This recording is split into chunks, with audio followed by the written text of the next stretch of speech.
Buen día. ¿Cómo andan? Muy bien, por suerte, pero ahora comencemos con lo importante. Totalmente de acuerdo. ¿Qué nos convoca para el día de hoy? Empezaremos a hablar de la modernización del Uruguay a finales del siglo XIX. ¿Quién desea comenzar? Para empezar, nos ubicaremos en el tiempo.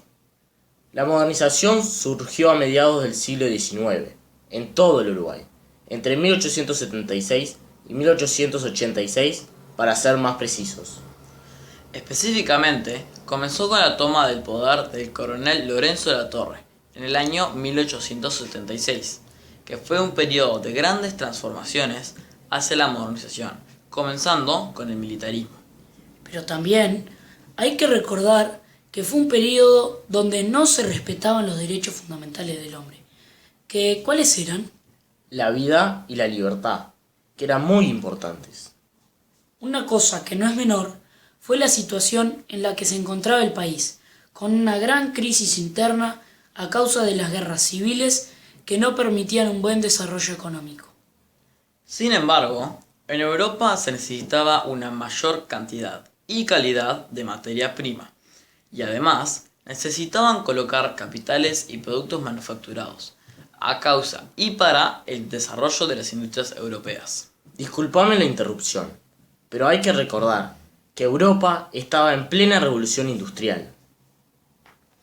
Bueno, todo esto es muy importante para el desarrollo del país, pero continuemos con la modernización. En el periodo militar se buscó transformar para mejor tres áreas: el agro, el Estado y la educación. En el agro se busca alambrar los campos. Se estableció un código rural donde se define la propiedad privada de la tierra y el ganado. Por lo tanto, permitió nuevas formas de producción, donde comenzó la tecnificación. Se concentra aún más la propiedad privada, trayendo como consecuencia los latifundios, que son grandes extensiones de tierra. En el Estado se buscó ser una entidad fuerte y eficiente. Perdón, pero ¿qué es una entidad? Yo lo explico. Es una colectividad considerada como unidad. Ahora podés seguir, Juan Cruz. Gracias, Joaquín. En el Estado se hicieron más obras públicas y se fomentó la propiedad privada. En la educación se trató de lograr una estabilidad y disciplina social. La Torre procedía de familias del Partido Colorado, pero en su gobierno no hizo política del partido y gobernó sin dar oportunidades a las luchas de los partidos, que se valió del ejército para imponer su autoridad. Hay que recordar que el ejército tenía una significante ventaja armamentística, ya que éste poseía armas más avanzadas como los fusiles Mauser y Remington. Además, tenía en su posición el cañón Krupp. También se pudo movilizar rápidamente al ejército, gracias al ferrocarril instalado por los ingleses en nuestro país en forma de pago por la materia prima vendida. Todo esto llevó a momentos de paz y unidad en el país. El gobierno de la Torre impulsó el principio de autoridad del Estado, como ya habíamos mencionado. Ordenó que varios cuerpos del ejército se distribuyeran en toda la campaña para ayudar a la policía a mantener el orden y detener el abigeato. Con esto fueron perseguidos duramente los matreros y los vagos. La paz y la unidad fueron alcanzados gracias a los avances tecnológicos ya mencionados, sumándole el aporte del telégrafo y el correo, que fueron muy útiles para la seguridad de la campaña. Claro, porque le fue más fácil comunicarse entre el gobierno central, las comisarías y los ejércitos del interior. Y además, en esos años se realizó un puente sobre el Río Negro que fue fundamental para unir el país. En la justicia se establecieron juzgados letrados departamentales. Se promulgó el Código de Procedimiento Civil, el Código de Instrucción Criminal y el Código Rural. También se creó el registro de embargos judiciales. El Estado avanzó mucho por la creación del registro del Estado Civil, el que estaba encargado de registrar los nacimientos, funciones, matrimonios, reconocimientos y legitimaciones. También se crearon nuevos departamentos como Río Negro, Rivera, Artigas, 33 y Flores. El orden en la campaña sufrió un cambio muy grande, ya que trajo varias transformaciones. Una de las principales fue que las inversiones extranjeras exigieron una mayor seguridad.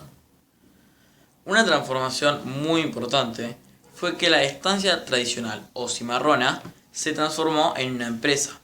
Por ende, se pasó del estanciero criollo al estanciero capitalista. El alambrado garantizaba la inversión, entonces también se evitaban robos y fugas de ganado. Esto llevó a que la productividad ganadera fuese mayor y que se redujeran los gastos a las estancias, como por ejemplo los puesteros. El Código Rural, redactado por la Asociación Rural del Uruguay en el año 1875, fue una pieza fundamental para las transformaciones del medio rural. Pero tengo una duda, ¿qué es la Asociación Rural del Uruguay? Yo explico.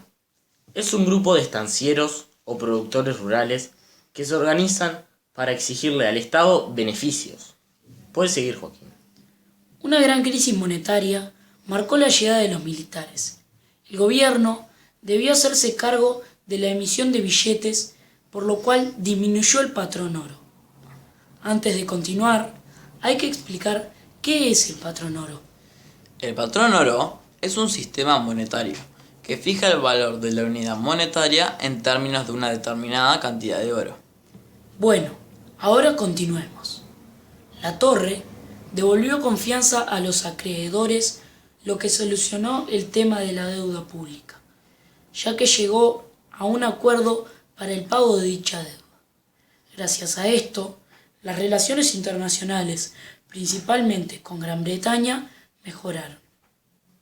La reducción del presupuesto del Estado fue solucionada bajando sueldos, eliminando jubilaciones y pensiones, y con la desaparición de cargos públicos.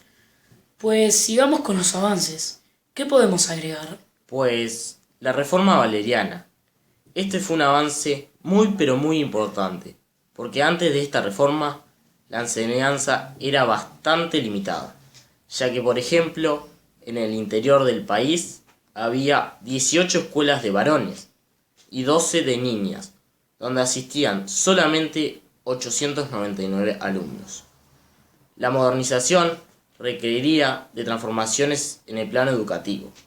Era necesario alfabetizar a las mamás. Pero no entiendo esto. ¿Para qué servía? Esto servía para que pudieran tener una participación activa y responsable, y con esto poder llegar a tener un ascenso social. Varela aceptó ocupar el cargo de director de instrucción pública y luego ocupó el cargo de inspector nacional de inspección pública. También él creó la escuela mixta, organizó el cuerpo del docente con el empleo de nuevos métodos educativos usando la memoria como auxiliar de la reflexión, y también se prohibieron los cargos corporales o humillantes. Además, se estableció la enseñanza gratuita y obligatoria, como también la laicidad. Con esto, podemos dar por finalizado el tema de la educación. Finalizado este tema, podríamos dar por concluido el tema de la modernización en el Uruguay a finales del siglo XIX. En conclusión, se podría decir que la modernización fue un periodo muy corto con muchos cambios y avances, pero luego se fue enlenteciendo, en los que hubieron cambios de todo tipo. Pero en el Uruguay la modernización no fue completa. Una de las causas fue debido al desplazamiento de mucha población rural sin alternativa, hacia los pueblos donde aparecieron los rancheríos y los famosos pueblos de ratas. Algo que no es menor es que no resuelve los problemas estructurales, como por ejemplo las tenencias de tierra. Además, se consideró el modelo agroexportador y con esto se generó una mayor dependencia con el exterior. Muchas gracias por su atención. Este fue el proyecto de Felipe Sanguinetti. Juan Cruz Carrau. y Joaquín Echeverría.